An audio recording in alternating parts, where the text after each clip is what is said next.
she did an excellent job, and I enjoyed it thoroughly. Well, now we're on to one of our favorites. Desmond Ryan has agreed to come back and talk about not only his new book, but a new series he's going to be starting, a cozy series featuring Mary Margaret. And we can't wait. So stay tuned to hear all about that. Enjoy. First of all, thank you for having me back on again. As you know, I love doing this show. It's a lot of fun. I advocate anybody who's in crime fiction should get on your show. It's fantastic. Well, thank you. Enjoy listening to it, and it's a lot of fun to do it. With Death Before Coffee, it was supposed to be the second book in the series, but as you know, I ended up putting out the little novella, The Funeral, in between the two. But I'm still going to call Death Before Coffee the second book. And in this book, it's 13 years later. And so the characters have aged. They've moved on in their careers and their lives. A lot of what happened in 1033 has been forgotten, corporately forgotten, that is. Obviously, Mike will never forget that night, will never forget what happened. And he is driven by the mystery behind what happened in the end of 1033. But in Death Before Coffee, as I say, it's a new chapter in his life, 13 years later. And he's now in the General Investigative Office. Lo and behold, Ron Roberts becomes his partner. And you might remember Ron as the traffic man from 1033 SSPC. So imagine these two guys who are, as different as two can be, are now partnered together. And they are now older, which means they're a little more set in their ways. And somehow they have to navigate a homicide investigation as partners. So that's kind of fun. Amanda Black, as you may recall, as the undercover decoy from the morality unit in 1033 SSPC, has been promoted a couple of times, and she is now a lead investigator in homicide who works on this homicide investigation with Mike and Ron. So they're all brought back together. In Death Before Coffee, I wasn't intending Julia Vendramini to carry on throughout the series. As you know, she was very, very pivotal in The Funeral, and the readers really, really liked her. So I had to bring her back. So she is also in Death Before Coffee. The only problem I had with Death Before Coffee, Mary Margaret was not in there very long. Oh, I know. I think he's saving her for I know he a is, new project. And even before that, rest assured, the next book, Man at the Door, it will be coming out in October. That's the book where Mary Margaret practically steals the whole book. And it was in writing that book that I decided that she needed her own cozy series to get her out of the Mike O'Shea books, because she was just taking over. Yes. If you love Mary Margaret, you will get your fill of her and then some in Man at the Door in October.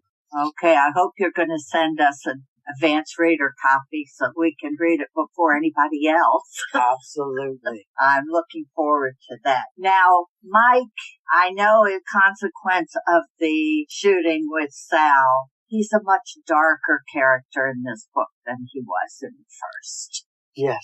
I wasn't sure if I was going to like this Mike O'Shea until I got maybe a third of the way in there, and then he kind of grabbed me. I kind of understood what he was going through, the poor guy. He still got survivor's guilt. Well, I think that's what part of what makes him real is going through such a traumatic experience, even though it was so long ago. It really endears you to him. And that was one of the things I was concerned about when I wrote 1033 SSPC. Realized that characters were still fairly light. I was concerned that, you say, in the next book, he's got a real dark side to him. And I was concerned that the readers wouldn't warm up to him the same way, or they just kind of say, well, that's not the Mike I want to read about. As you said, he's been forever scarred by that experience. It's stuck with him. And it's still unresolved. I mean, the homicide has not been sorted out. And as I talk about in Death Before Coffee, Mike points out, they had a really good suspect description. They had a good vehicle description at the time of Sal's death. The place was flooded with police officers, and the suspect has a very distinct facial feature. He doesn't blend easily. And so he could have been caught. And so this really haunts Mike, because it makes no sense to him. And because there's been a flaw in the investigation. And this is what is really eating away at Mike and continues to eat away at him until sort of the end when it gets resolved or not. All I can say is when I read it, I would consider Death Before Coffee an appetizer for the next book, because it leaves you wanting to know what's going to happen next. It's a good ending. Good. Thank you. Thank you. And we wanted to have you back on so you could promote your book and tell our listeners what to expect. We appreciate you taking time to talk with us. Always a pleasure. So when can we expect the Mary Margaret cozy series? Well, I've got one of them pretty much written. It then has to go through the editorial process and all of that. I am thinking that I would like to get them out in the fall. I'm also realizing I'm pushing my production team as hard as I possibly can. And while I might be crazy driven, the rest of the team have lives and responsibilities beyond producing my books. So I was hoping the fall of 2019, but we might end up more into the spring of 2020. But again, once the Mary Margarets start, I'd like to get them out fast and furious as well. Because one of the things that I like in a series, I tend to be a bit of a binge reader. And so when I find an author I like to read as many of their books as I can. I find it disappointing for me when I find an author I really like and their next book doesn't come out for a year or 18 months. Oh, I totally agree. I do too. So I want to make sure that I want to get the Mary Margarets all lined up so that they can come out sort of every 4 to 6 months. But I still have my obligation to the Mike O'Shea books. And at some point, I'm going to have at least 2 series on the go at the same time. You're going to be a busy man. Yeah. So I guess Mike will make an appearance in the Mary Margaret book? Yes. And it's the great thing about Mary Margaret books is that you get more of a sense of Mike as a son. More of his relationship with his mom. That will come out a lot in Man at the Door that you're getting in October. But his concern for her, it's all wonderful that she's off and doing these things. He keeps trying to rein her in, advising her that, in her series, she's also dealing with murderers and very dangerous people. Yeah, I was going to ask you if she's going to solve murderers herself. Well, of course she will. She can't leave it to them. They'll be bumbling it all. Not on a Sunday when she's got to cook corned beef and cabbage. Oh, no, not on a Sunday. That can wait. It can wait. They've already been dead for a long time. That can wait. Okay. I bet you had a lot of fun writing that. Yeah, the Mary Margarets are, to me, it's like I just sit down and just let her go. It's hysterical fun. I actually laugh out loud writing. Oh, I can't wait to read some of them. How many do you have envisioned in this series?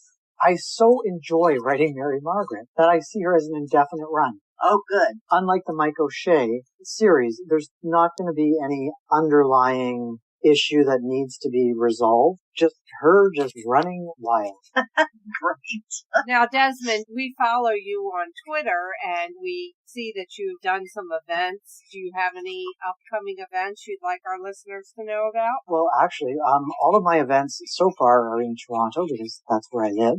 I've got, what is this, Monday, but by the time your readers have listened to this, I'll have already done it. But the last Monday in March and in April at the Front Street Library branch of the Toronto Public Library from 7 to 8 p.m. I'm going to be talking crime fiction, and I think I'm going to be talking about how crime series work in fiction in March, and then something else again in April. Wonderful. Wonderful. Do they record those? They don't, and somebody else was mentioning that I should do that. You should, definitely. I'm still getting up to speed and trying to know when you're first getting going, you're just trying to run as fast as you can. And as the techno guru that I am, I see your very modern typewriter behind you there on the desk. Yes. It's the homage to crime writers of the past. That's our logo. Yes, I recognize that. Well, Desmond, thank you so much for talking with us. Enjoy the rest of your afternoon, and till then, good luck with the potty train. I will pass that on. You always have an open invitation whenever That's great. Thank like you so much. Thank you, Desmond. Good night. You. Good night. Well, it's always good to hear from Desmond. Absolutely. We just adore him. Yes. Keep up the good work. Send us a copy of his latest book. And I will say, it was very well done. Hurry up, Desmond. We are just so excited. Even though Mike O'Shea is a great protagonist, those little snippets of Mary Margaret we look forward to those. She takes over when she appears in the book. In this one, I will say this book is a placeholder for the next book. It's very obvious. Whatever happens in this book is leading up to the next book. So now I'm waiting with bated breath. Desmond, get to work. Stop listening and start typing. Get that next book out because I can't wait. And I promise you that this will not be the last you've heard of Desmond on our program. Nope, he's one of our favorites. Well, that brings us to the end of another information-packed episode. I hope you enjoyed this episode and that you will join us on our next. But we do have something exciting to talk about. Something that we don't really talk about too much because we don't want to seem like we're constantly asking something of our listeners. But we do have a Patreon, and I will tell you this. We don't have any extra content for our patrons right now. Yeah, but we are working on it. We finally got our first patron, and we are so thrilled because we feel like it solidifies us as real podcasters. We're professionals now. Our first patron is Cynthia Cerisi, who is an author of a middle grade mystery series called The Quinny Boyd Mysteries. If you have a child in middle school, you might want to get them these books and check them out. She sent us some of them, and my niece, who's in 6th grade, is devouring them. She loves them. And we are so thrilled. And she is an Agatha nominee. Yes, and you're going to be very soon hearing an interview with her. So we have interviews set up with almost every one of them. And we're looking forward to talking with her and all the nominees for the Agatha Award. And we're so excited to be going to Malice Domestic where we can shake hands with some of these people in person. We are totally going to fangirl out. Oh, there's a few that I'm going to stalk. I may end up getting arrested. Be prepared, people. I'm coming. All right. Thank you again for listening. And we hope you'll join us next time. And remember, life would be boring without a little mystery. Bye.